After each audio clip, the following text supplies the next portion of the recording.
Bismillahirrahmanirrahim. Assalamualaikum warahmatullahi wabarakatuh. Ketemu lagi dengan saya, Kartini Darlia Pratiwi, Stambuk F112-21032, mahasiswa pascasarjana Universitas Tadulako. Terima kasih sudah menyempatkan diri untuk menonton video ini. Kali ini saya akan membahas tentang Ground Granulated Blast Furnace Slag. Tapi sebelumnya, mari kita lihat bersama. Ini saya memiliki dokumen perkembangan industri semen nasional dari Asosiasi Semen Indonesia dalam seminar semen ramah lingkungan Balai Kartini 25 Juli 2019. Di sini disebutkan, digambarkan peta lokasi pabrik semen, di mana terlihat dari ujung Sumatera hingga Papua, terdapat berbagai macam pabrik semen dengan merek yang diantaranya sudah kita kenal dengan sangat baik dan sudah berproduksi sejak lama. Ini menunjukkan bahwa pasar semen kita terdiri atas berbagai macam perusahaan dan juga memiliki daya produksi yang lumayan kuat. Di sini terpampang kapasitas terpasang tahun 2016 hingga 2001. Masing-masing perusahaan semen tadi, di sini terlihat total kapasitas yang mereka hasilkan dan juga kebutuhan pasar se-Indonesia. Dapat dilihat dari tahun 2016 hingga 2018, angkanya terus-menerus meningkat dan asumsi pertumbuhan dari tahun 2019, 2020 hingga 2021 yaitu sebesar 3%, yang otomatis nilai kebutuhan, nilai permintaan pasar atau demand kita semakin meningkat, sehingga kapasitas pabrik-pabrik pun juga ikut mereka tingkatkan untuk memenuhi kebutuhan di pasar tadi. Nah, tapi sayangnya, dewasa ini salah satu isu lingkungan yakni emisi gas karbon dioksida menjadi sangat serius dan memerlukan perhatian khusus. Sering dibahas di pertemuan tingkat dunia. Gas karbon dioksida merupakan salah satu gas yang merupakan penyebab utama pemanasan global dan perubahan iklim. Produksi 1 ton dari semen tadi disertai sekitar 1 ton emisi gas karbon dioksida, hasil dari pembakaran bahan bakar dan laksinasi dari bahan baku pembuatan semen. Produksi semen menghasilkan emisi gas karbon dioksida sekitar 7% dari total emisi karbon dioksida. Sumber dari emisi gas karbon dioksida dalam produksi semen tersebut berasal dari 50-55% kalsinasi batu kapur CaCO3, 40-50% pembakaran bahan bakar, dan 0-50% dari tenaga listrik. Masalah lain yang muncul adalah sustainabilitas dari sumber daya alam yang digunakan dalam pembuatan semen. Data statistik menunjukkan bahwa industri beton setiap tahunnya memerlukan 1,6 miliar ton semen, 10 miliar ton pasir dan kerikil, dan sekitar 1 miliar ton air. Produksi 1 ton semen memerlukan 1,5 ton batu kapur CaCO3, sumber daya alam lainnya, dan memerlukan energi listrik, bahan bakar minyak atau batu bara dalam jumlah yang besar. Dari tabel yang dilihat, bisa dilihat bahwa angkanya tidak sedikit, dan semen diproduksi melalui proses pemanasan batu kapur tadi, CaCO3, dan bahan lainnya hingga suhu 1450 derajat Celcius. Dalam suatu kiln untuk menghasilkan klinker. Proses ini meliputi penguraian CaCO3 yang dipanaskan, menghasilkan kapur, kalsium hidroksida, dan CO2. Kapur tersebut dicampur dengan material lainnya untuk pembuatan semen, sedangkan gas CO2 dilepaskan bebas ke udara. Inilah yang memicu adanya pemanasan global. Karena gas CO2 tadi berlebihan di udara dan terperangkap di dalam atmosfer bumi. Ini meningkatkan kenaikan suhu bumi dan juga memicu adanya perubahan iklim. Memang sih agak sulit untuk menggantikan semen dalam memproduksi beton, akan tetapi bisa diminimalisasi dengan menggunakan bahan pengganti sebagian semen atau supplementary cementitious material seperti fly ash, silica fume, GGBS, dan lainnya. Dengan dukungan teknologi modern, penggunaan bahan pengganti sebagian semen adalah solusi terbaik untuk memenuhi kebutuhan industri konstruksi seperti beton mutu tinggi dengan durabilitas serta kekuatan awal beton yang tinggi.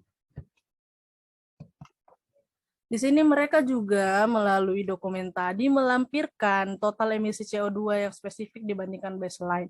Nilainya tinggi seperti yang saya sebutkan di awal tadi. Sehingga ini bisa menjadi perhatian kita semua bagaimana caranya untuk menciptakan material konstruksi yang lebih ramah lingkungan. Ilustrasi untuk tahun 2018 sendiri, setiap penurunan 1% clinker rasio di dalam semen akan menurunkan emisi karbon dioksida sebesar 8,75 kg karbon dioksida per ton semen. Misalnya, produksi semen 70,7 juta ton, sedangkan proporsi OPC, Ordinary Portland Cement, sebesar 27%, clinker rasionya 90%. Sedangkan ada proporsi non-OPC, Non-Ordinary Portland Cement, 73%, clinker rasionya 70%.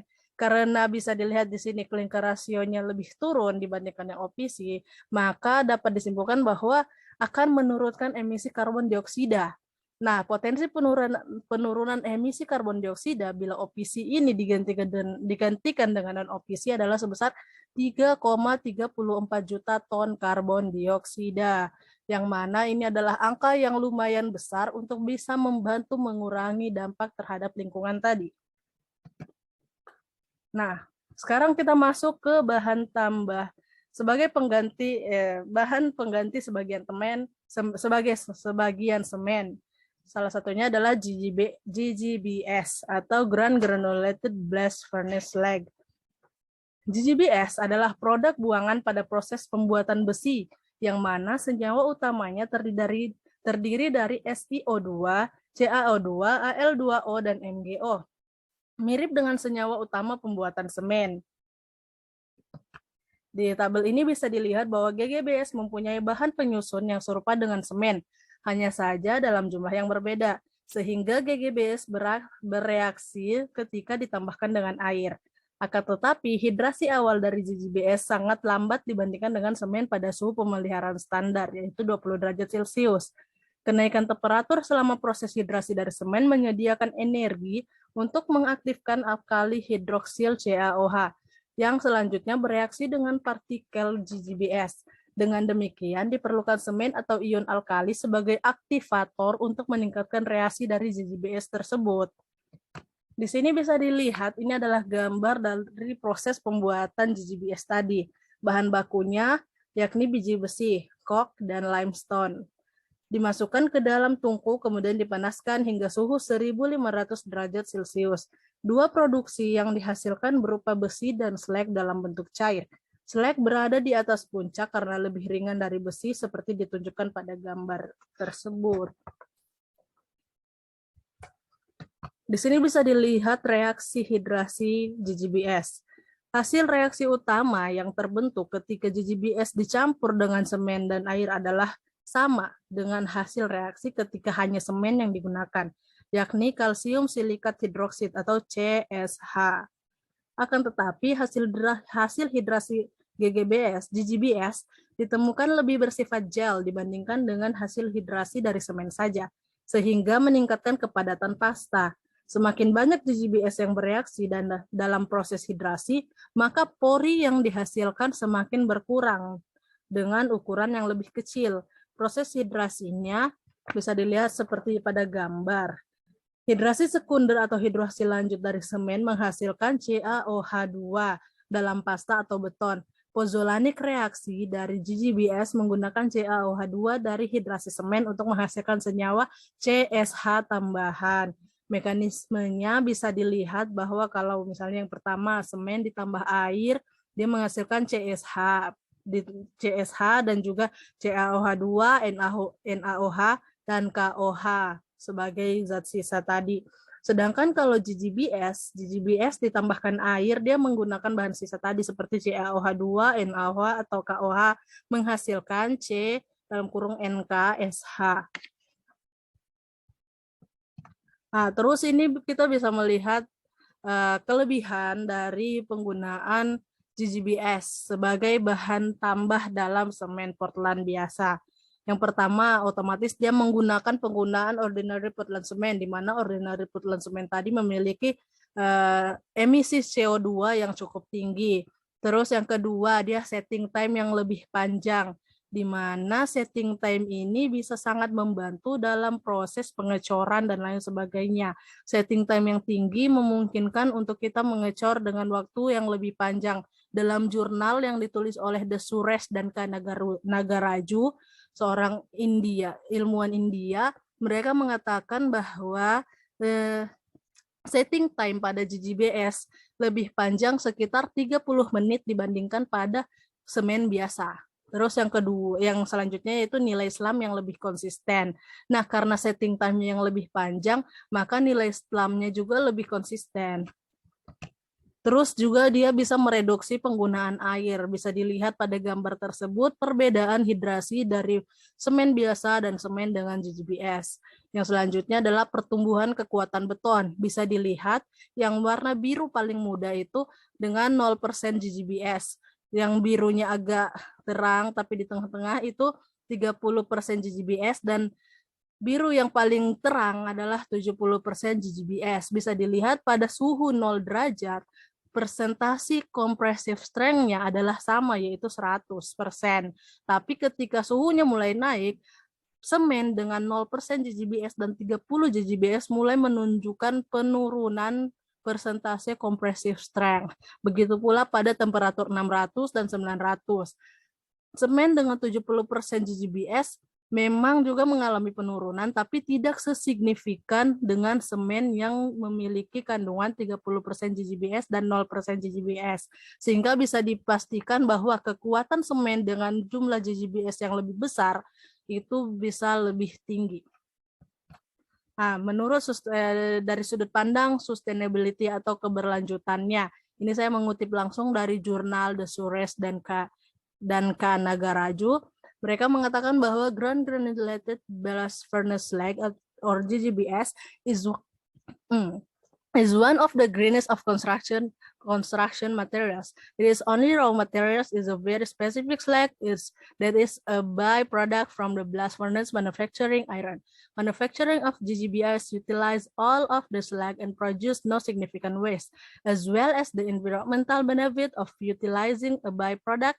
GGBS replaces something that is productive, produced by a highly energy-intensive process. By comparison with Portland cement, manufacture of GGBS requires less than a fifth the energy and produce less than a 15 of the carbon dioxide emissions. Further, green benefits are that manufacture of GGBS doesn't require acquiring of virgin materials, and if the slag was not used as a cement, it might have to be disposed of to tip. Di sini saya menyimpulkan bahwa GGBS ini sudah tergolong salah satu material konstruksi yang paling ramah lingkungan karena dia berasal dari material sisa, yaitu sisa pembakaran besi. Terus dia juga menghasilkan semua bagian slagnya itu digunakan dan dia menghasilkan lebih sedikit limbah. Dan juga efeknya terhadap lingkungan yang secara langsung yaitu emisi karbon dioksidanya yang lebih rendah, bahkan jauh lebih rendah dari Portland semen biasa. Jadi ini sangat amat dapat menyelamatkan lingkungan secara jangka panjang. Nah, di sini adalah produk dari GGBS itu sendiri, produk olahan yang menggunakan GGBS sudah menjadi semen dalam karung untuk di luar negeri, sedangkan untuk dalam negeri kita masih merupakan sampel. Ini sampel oleh PT Krakatau Semen Indonesia atau KSI. Dalam webinar lain yang saya ikuti di Sipilpedia juga mengatakan bahwa perusahaan semen di Indonesia rata-rata telah memulai untuk memproduksi GGBS sendiri. Karena mereka sadar bahwa penggunaan semen biasa dalam konstruksi membawa dampak yang kurang baik bagi lingkungan, sehingga mereka semua sudah memiliki kesadaran untuk memperbaiki itu dan mulai melakukan riset dan mulai memproduksi untuk semen dengan GGBS itu sendiri. Saya pikir sekian dari saya, lebih dan kurangnya saya mohon maaf. Jika ada salah kata ataupun pertanyaan bisa disampaikan disampaikan melalui kolom komentar atau kita bisa melanjutkan dengan diskusi di forum LMS. Jadi itu saja dari saya. Wabillahi taufiq wal hidayah. Wassalamualaikum warahmatullahi wabarakatuh.